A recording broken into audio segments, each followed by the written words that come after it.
सभी दर्शकों को जय भीम और एक बार फिर से आपका स्वागत है मूल्यांकन चैनल में।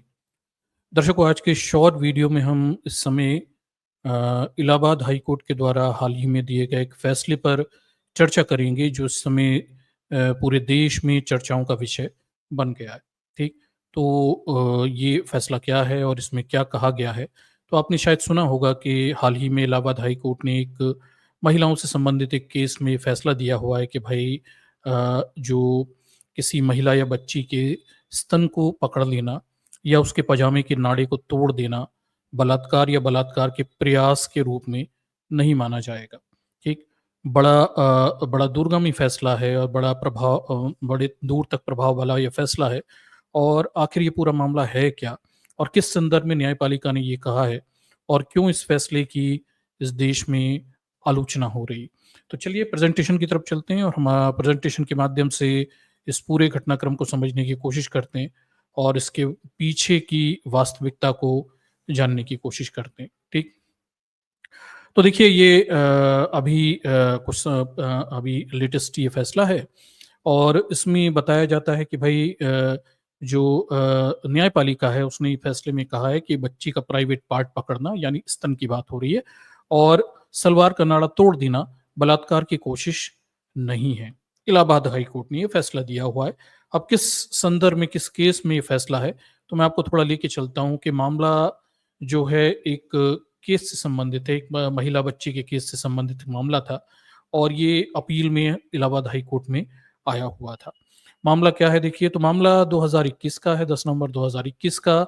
बताया जाता है कि महिला अपनी क्या बोलते हैं नंद के घर से वापस आ रही थी और साथ में उसकी 14 साल की छोटी नाबालिग बच्ची भी थी। ठीक है। अब ये महिला घर से वापस आ रही थी और रास्ते में उसे गाँव के ही 2 लोग मिल जाते हैं। एक का नाम पवन रहता है, एक का नाम आकाश रहता है। ये उस महिला को उसकी बच्ची को 14 साल की बच्ची को लिफ्ट ऑफ़र करते हैं कि मोटरसाइकिल में बैठ जाइए, सुरक्षित घर तक पहुँचा देंगे। तो ये महिला बच्ची को पवन और आकाश की मोटरसाइकिल पे बिठा देती है। बाद में इस महिला के बयान के अनुसार कुछ दूर जाने पर ये क्या बोलते हैं पवन रहते हैं और ये जो दूसरा इनका साथी रहता है, ये आकाश और पवन ये क्या करते हैं, बच्ची को कुछ दूर जाकर मोटरसाइकिल रोक लेते हैं और एक सुनसान जगह पे जाके क्या बोलते हैं, उसे घसीट लेते हैं और देखिए मोटरसाइकिल को रोक लेते हैं देखिए और आरोपी बच्ची को बिठा लेते हैं और गाँव के रास्ते पर मोटरसाइकिल रोक देते हैं, ऐसा इसमें बताया गया है। और फिर आरोपी बच्ची के निजी अंग दबाने लगते हैं, मतलब स्तन दबाने की बात हो रही है और आकाश ने नाबालिग को घसीट कर पुलिया के नीचे ले जाने की कोशिश की और उसके पजामे का नाड़ा भी तोड़ दिया। ये पूरे बयान इस महिला ने दिए हैं, इसकी नाबालिग 14 साल की बच्ची के संदर्भ में। नाबालिग बच्ची की चिल्लाने की आवाज़ सुनकर पीछे से ट्रैक्टर से आ रहे सतीश और भूरा मौके पे पहुँच जाते हैं और ये दोनों जो आरोपी रहते हैं, ये उन्हें पिस्तौल दिखाते हैं, पिस्तौल तान देते हैं और फिर धमकी देते हुए ब जान से मारने की धमकी देते हुए भाग जाते हैं। तो मामला ये है कि भाई 2 पुरुष हैं।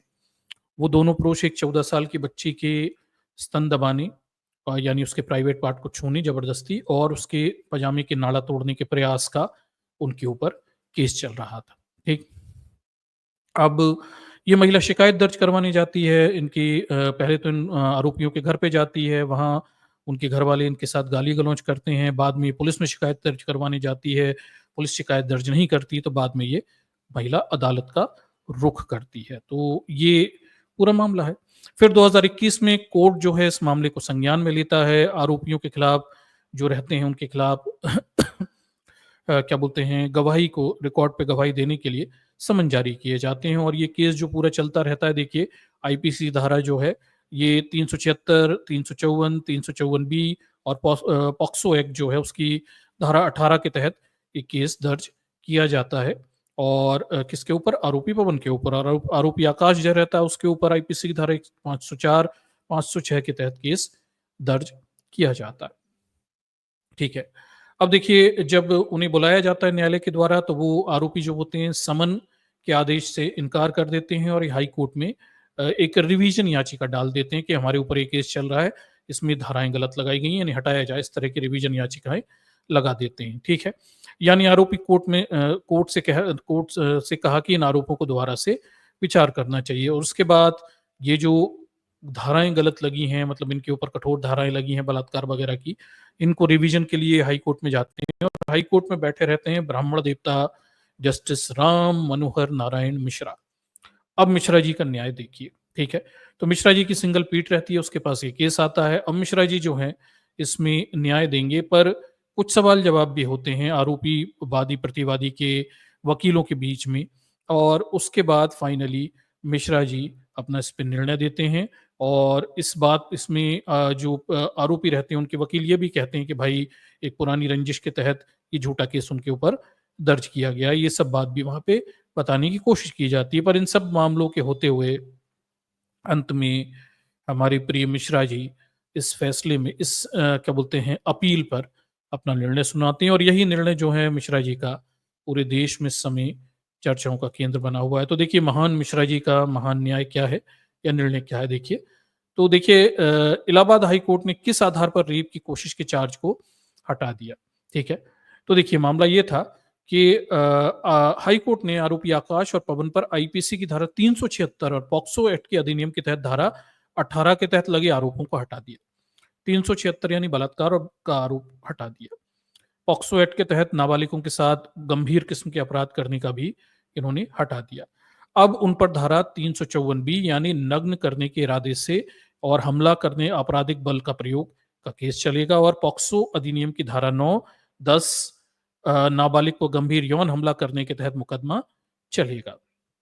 ठीक है।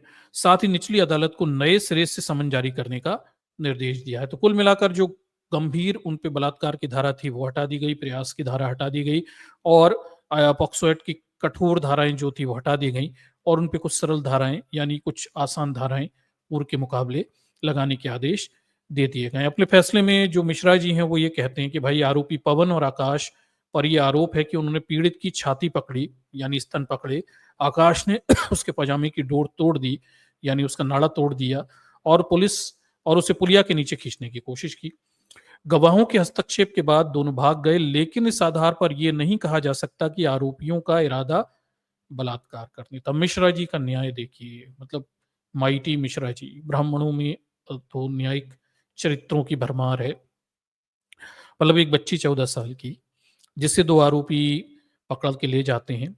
एक उसके स्तन दबाता है, एक पजामे का नाड़ा खींचने की कोशिश करता है, उसे नीचे खींचने की कोशिश करता है। और मिश्रा जी कह रहे हैं कि भाई, इस पूरे मामले में देखिए, आरोप ये है कि एक ने छाती पकड़ी यानी स्तन दबाए, दूसरे ने पजामे का नाड़ा तोड़ा, पुलिया के नीचे खींचने की कोशिश की। लेकिन, ठीक है, लेकिन सिर्फ इतने से ये पता नहीं चलता कि उनका इरादा बलात्कार करने का था। भोले-भाले मिश्रा जी देखिए, मतलब नाड़ा खोलना पजामे का, स्तन दबाना, नीचे खींचने की कोशिश करना, बलात्कार करने का इरादा ज़ाहिर नहीं हो पाया मिश्रा जी के सामने।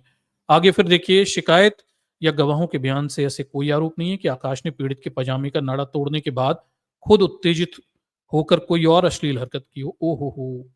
तो दर्शकों, इस अफरा-तफरी में ये भी सिद्ध करना था बेचारी उस बालिका को कि भाई, आकाश जो था उसने पजामे का नाड़ा भी तोड़ा और फिर उत्तेजित हो गया और कोई अश्लील हरकत की है उसने, देख लीजिए, ठीक।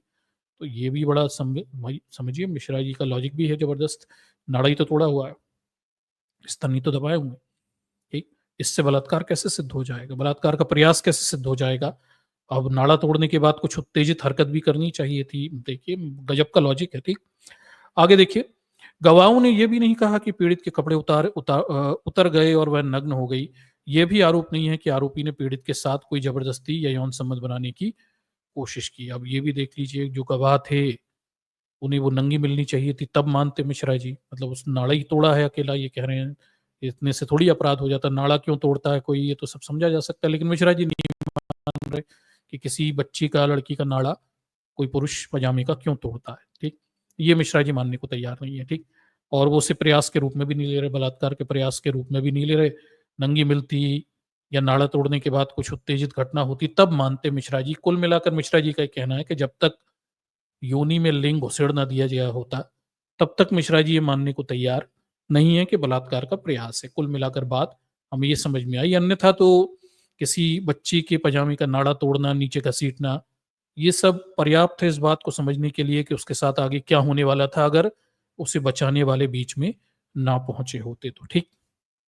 हम तथ्यों के आधार पे बात कर रहे हैं जो इस केस में है। सच्चाई कुछ और भी हो सकती है, लेकिन जो फैक्ट है फिगर इन्हीं के आधार पे मिश्रा जी ने न्याय दिया हुआ है यहाँ पे, ठीक।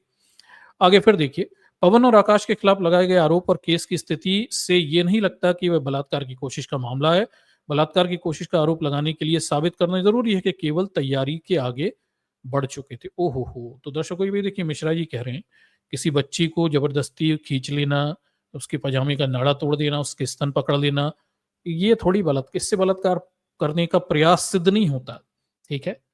ये बलात्कार करने का प्रयास का मामला नहीं लगता मिश्रा जी को, ठीक। इतना छोटा-मोटा तो ऐसे ही होता रहता है मिश्रा जी के हिसाब से, ये थोड़ी बलात्कार है, ठीक। देखिए, उसके बाद उन्हें लग रहा है कि वो ये भी कह रहे हैं कि इससे उनकी तैयारी का, बलात्कार की तैयारी का प्रयास था, ये इरादा भी पता नहीं चलता। मतलब नाड़ा भी तोड़ रहे हैं, स्तन दबा रहे हैं, नीचे भी खींच रहे हैं, लेकिन इससे इरादा मिश्रा जी को पता नहीं चला। भई, इरादे के लिए तो कुछ और करना ज़रूरी था, ठीक है। तो ये सब एक्सक्यूज़ देते हुए अंत में मिश्रा जी ने उन आरोपियों को उन कठोर धाराओं से, जो बलात्कार की धारा थी, पॉक्सो एक्ट की कठोर धारा थी, उससे बरी कर दिया और उन पर कमज़ोर धाराओं में, यानी नग्न करने की धारा और बाकी धाराओं में ये सब चलता रहेगा। ये पूरा मामला है। तो मतलब मिश्रा जी की नज़ीर ये कह रही है कि भाई फाइनली रेप या रेप के प्रयास को तभी कंसिडर किया जाएगा जब, क्या बोलते हैं, इरादा ज़ाहिर हो जाए। मतलब अगर ऐसा हो तो 2-4 सबूत गवाह बना लिया करें। महिलाएँ 4 गवाह लेके चला करें। कोई ये सब करे तो वो गवाह देख लिया करें और फिर कोर्ट में गवाही दिया करें। ठीक? अब इससे ज़्यादा और क्या हो सकता है? मतलब कोई इसे कैसे ही सिद्ध कर सकता है? बताइए, बलात्कार हो रहा है किसी बच्ची के साथ या प्रयास हो रहा है। तो वो कैसे 14 साल की बच्ची ये सब चीज़ों को सिद्ध कर सकती है या बता सकती है? ठीक? और मेन तो वही है।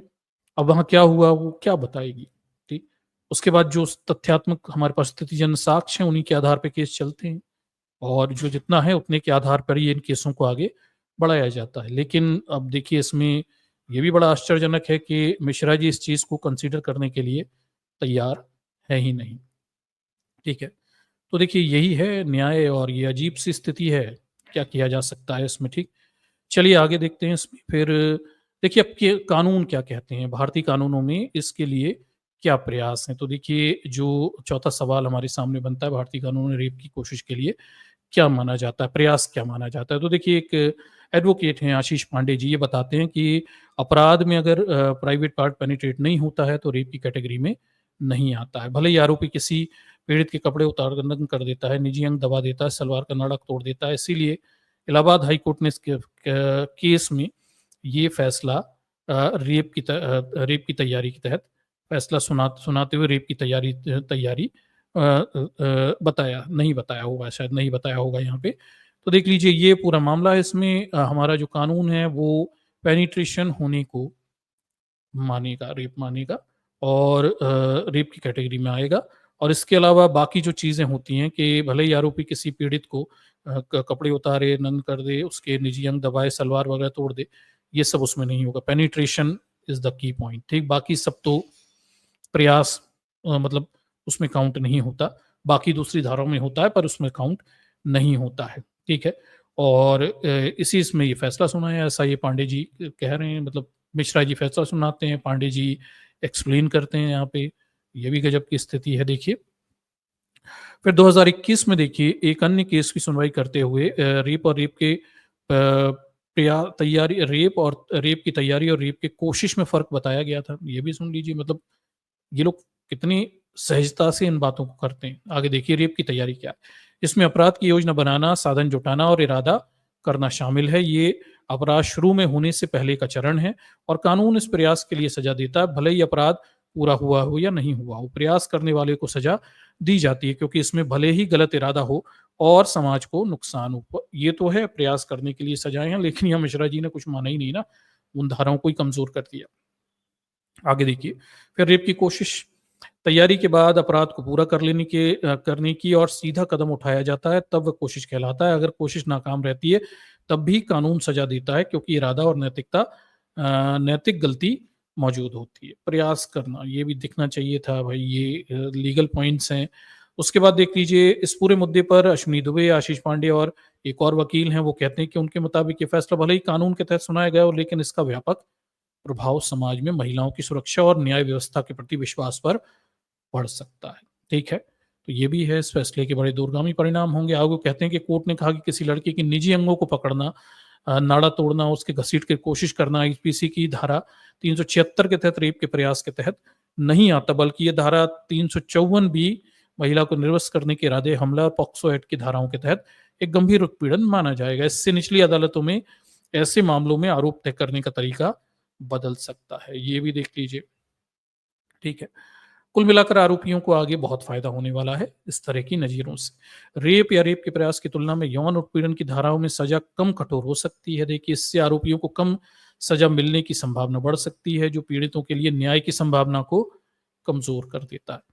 कोर्ट ये भी स्पष्ट किया कि रेप के प्रयास का आरोप साबित करने के लिए अभियोजन पक्ष को दिखाना होगा कि अपराधी की हरकतें तैयारी से आगे तक बढ़कर प्रयास की श्रेणी में थी। सख्त कसौटी भविष्य में ऐसे मामलों में दोष सिद्धि को मुश्किल बना सकती है। तो इन्होंने, देखिए, मिश्रा जी ने क्या किया, फैसले में इस तरह की व्याख्या की कि आगे भविष्य में जब रेप और रेप के प्रयास के केस आएंगे तो उनकी कसौटी यानी पैरामीटर ही इतना कठिन बना दिया कि किसी महिला को अब ये सिद्ध कर पाना बहुत मुश्किल हो जाएगा, इक्वल टू इम्पॉसिबल है, और बच्चियों के लिए तो लगभग असंभव के करीब हो जाएगा। ठीक?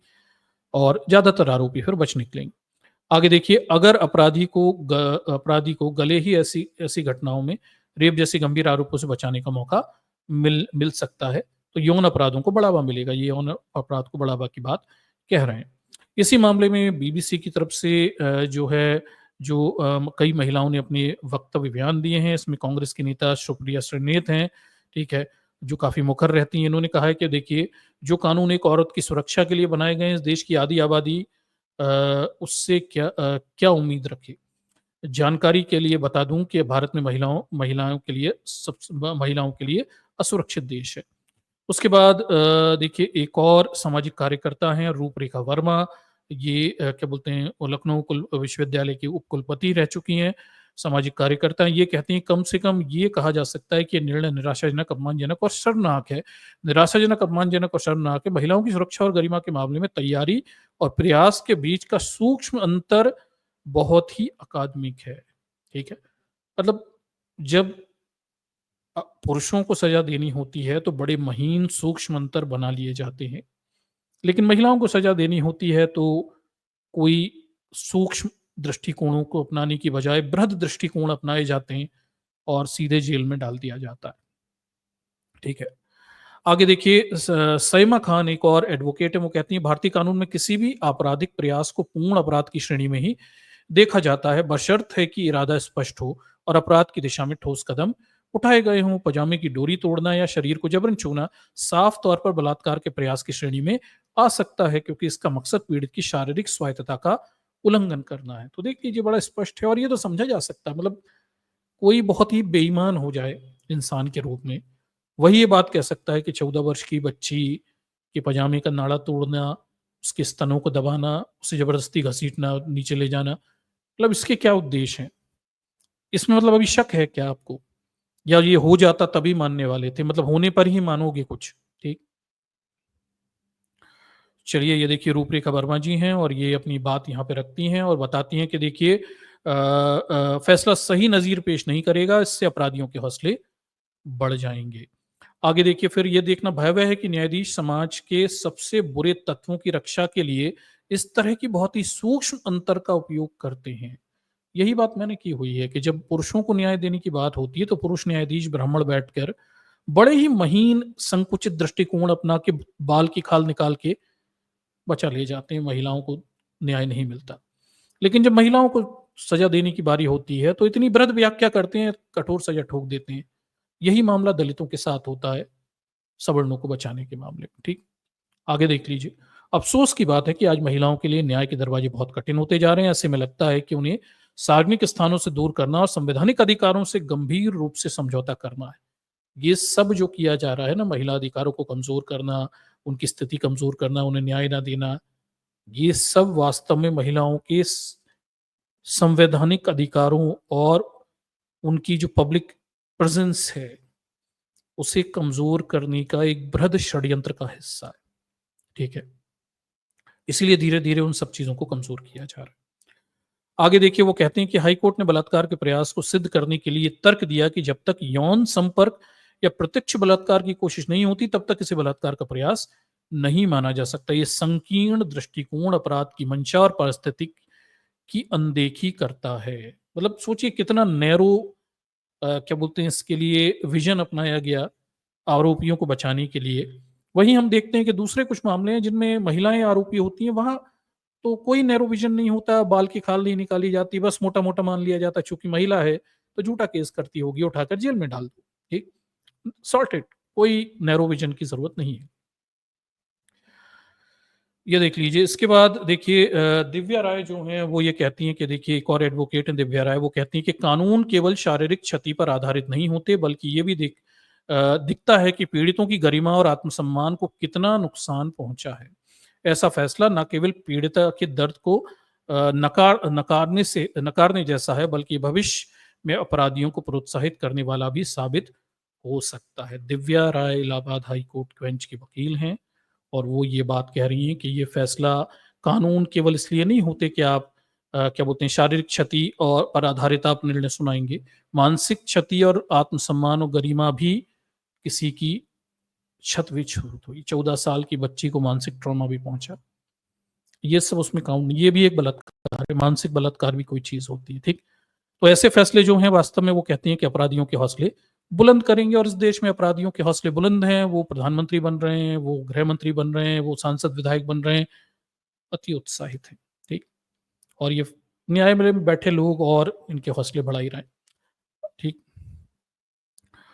आगे देख लीजिए एक और जो हैं दीपिका देशवाल जी एक और सुप्रीम कोर्ट की वकील हैं, वो कहती हैं कि जब रेपिस्ट की मंशा रेप करने की है, तो उसके लिए प्रयास भी किया गया है, तो ऐसे में सख्त रुख की आवश्यकता है, ठीक है? साफ दिख रहा है कि भाई ये प्रयास था और कठोर सज़ाएँ दी जानी चाहिए थी, पर बचा लिया गया यहाँ पे।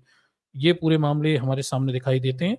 तो दर्शकों देखिए कुल मिलाकर मामला ये है कि ये बात मैंने पहले भी बताई है, ऐसे केस पहली बार नहीं है, नए हैं, हमने कई स्ट्रीम की हुई हैं, आप जाके देख सकते हैं वहाँ पे महिलाओं वाले अपराधों वाली प्लेलिस्ट में कि जब पुरुषों को न्याय देने की बारी होती है, तो न्याय की बड़ी संकुचित व्याख्याएँ, नैरो डेफिनिशंस देकर उन्हें बचा लिया जाता है और जब महिलाओं को सज़ा देने की बारी आती है, तो बड़े ब्रॉड डेफिनिशंस तैयार कर ली जाती हैं, इंटरप्रिटेशंस तैयार कर ली जाती हैं और उन्हें सजाएँ ठोक दी जाती हैं। यही ब्राह्मणवादी चरित्र का एक और उदाहरण हमें देखने को मिलता है, पुरुषवाद वर्चस्ववादी व्यवस्था का एक और उदाहरण देखने को मिलता है। महिला समाज को डराने, कमज़ोर करने, अधिकारविहीन करने के एक प्रयास के रूप में हम इसे देख सकते हैं। इस पूरे मामले का एक और पक्ष ये भी है कि ये एक मामला है अतुल सुभाष का मामला, आपने कुछ समय पहले सुना था। बड़ा पुरुषवादी समाज छाती फाड़-फाड़ के रोया था। अतुल सुहास ने केवल इसलिए आत्महत्या कर ली थी क्योंकि उसकी पत्नी ने उसके ऊपर केस किए थे और उसे कई बार, कई सालों तक पेशियों पे जाना पड़ा, ठीक है? तो उसने आत्महत्या पेशियों पे जाने से आत्महत्या कर ली और नतीजा ये हुआ कि भाई पूरा पुरुषवादी समाज एक तरफ़ा हो गया और उन सब ने मिलके फिर फाइनली इतना दबाव बनाया कि अतुल सुहास की पत्नी, सास, साले सब जेल में गए, सिर्फ़ इसलिए क्योंकि ये महिला अपने लिए न्याय माँग रही थी और न्याय माँगने के इस प्रयास में सुप्रीम कोर्ट, हाई कोर्ट और जिला न्यायालय के न्यायिक व्यवस्था की ढिलाई की वजह से बरसों बरस केस चला और अतुल सुहास ने आत्महत्या कर ली। इस महिला का लेना-देना नहीं था, ठीक? था भी तो अगर उसने झूठा केस किया था तो उस झूठे केस में से सज़ा होनी थी, ठीक? अतुल प्लब प प सुभाष जो है सिस्टम की लेथार्जी से मर गया, कि सिस्टम इतना ढीला है कि बरसों बरस पेशियाँ चलती हैं और इसे जेल में डाल दिया गया और कोई नहीं, सब बच निकले। तो महिलाओं को सज़ा देनी होती है तो इस तरह से कानून, नियम कानून सब ताक पे रख दिए जाते हैं और बस उठा के जेल में डाल दिया जाता है। अतुल सुहास स्वयं भी कभी जेल में नहीं रहा, लेकिन इसकी पत्नी जेल में रही और इसका छोटा बच्चा है तब भी जेल में रही। और आज तक रोते हैं अतुल सुहास वाले केस में पुरुषवादी तत्व छाती फाड़-फाड़ कर रोते हैं। लेकिन जब किसी महिला के साथ अन्याय होता है, देखिए अब ये अन्याय 14 साल की बच्ची के साथ ये अन्याय हो गया। आपको कहीं कोई बात नहीं मिलेगी, कोई बात करता नहीं मिलेगा, कोई सुनाई देता नहीं एक पुरुष रोता नहीं मिलेगा कि भाई अन्याय हो गया, इतना बुरा हो गया, कुछ नहीं। सब मौन और शांति है, ठीक? महिलाओं के साथ हुए अपराधों पर समाज का एक परंपरागत स्टैंड है, वो है मौन रहना पुरुष के साथ अपराध हो जाए तो छाती फाड़-फाड़ कर रोना। यही है भारत का ब्राह्मणवादी, जातिवादी, पुरुष वर्चस्ववादी और भेदभावकारी भारतीय समाज। ठीक, यही तो सच्चाई है। तो दर्शकों ये क्या बोलते हैं आज का एक शॉर्ट वीडियो था और ये जो मामला है अभी बहुत ज़्यादा चर्चाओं में बना हुआ है और इस पर काफ़ी चर्चा और क्या बोलते हैं वक्तव्य और प्रतिवक्तव्य आपको देखने पे वो मिल जाएँगे और ये आप इसे सुनिए, समझिए और लोगों तक पहुँचाइए। ये बड़ा अजीब-सा एक फ़ैसला है जो न्यायालय ने दिया है और उम्मीद करते हैं कि आगे इस तरह के फ़ैसलों को सुप्रीम कोर्ट में बदला भी जाना चाहिए। ठीक? तो ये पूरा मामला है और इस मामले को आप थोड़ा बढ़ाइए और इसे शेयर करिए हमारे इस वीडियो को और लोगों तक हमारी आवाज़ को पहुँचाइए। तो आज के इस वीडियो में बस इतना ही और आप लोगों के साथ देने के लिए और इस वीडियो में बने रहने के लिए बहुत-बहुत शुक्रिया।